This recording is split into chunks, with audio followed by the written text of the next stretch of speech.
Our battle was part of the Asian theater. Japan's goal was to destroy the U.S. Pacific Fleet, saw the U.S. as a potential hindrance in their plan to conquer Malaya and the Dutch East Indies to secure needed resources. And for the United States, the Doolittle raid meant so much more than getting Japan back. It meant proving that to the Japanese high command that their home islands were not invulnerable to American attacks and causing them to shift vital resources to their defense. Some background information of the Paper Doll. The Paper Doll was a medium-sized bomber manufactured by North American Aviator. It fought during the following battles: the Doolittle Raid of April 1942, and it also fought in New Guinea, Burma, and the island-hopping campaign in the Central Pacific. The uses of the Paper Doll were launched without fighter escort from an aircraft carrier deep in the western Pacific Ocean.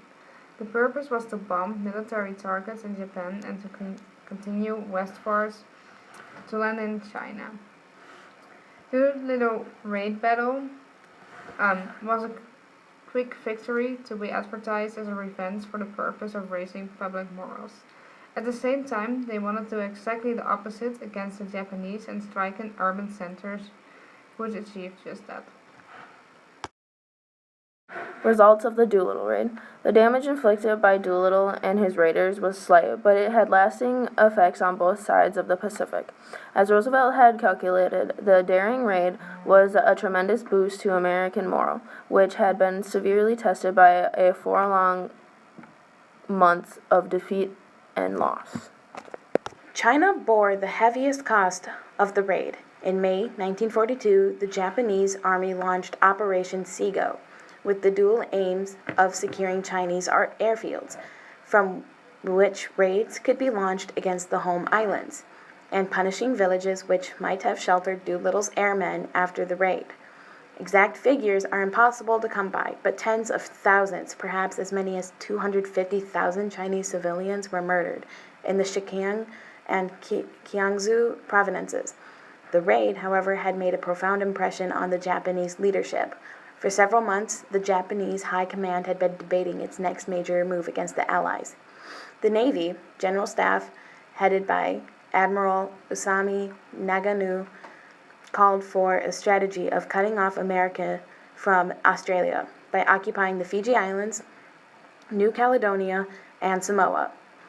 Admiral Isoroku Yamamoto, Commander-in-Chief of the Combined Fleet, disagreed, arguing that the U.S. Navy, in particular its carriers, had to be neutralized. This necessitated seizing bases in the Aleutian Islands to the north and the western tip of the Hawaiian island chain. From those bases, as well as the bases already held in Gilbert and Marshall Islands, Japanese long-range bombers could keep the American carriers penned up in Pearl Harbor, perhaps even forcing them to retire clear back to the American West Coast.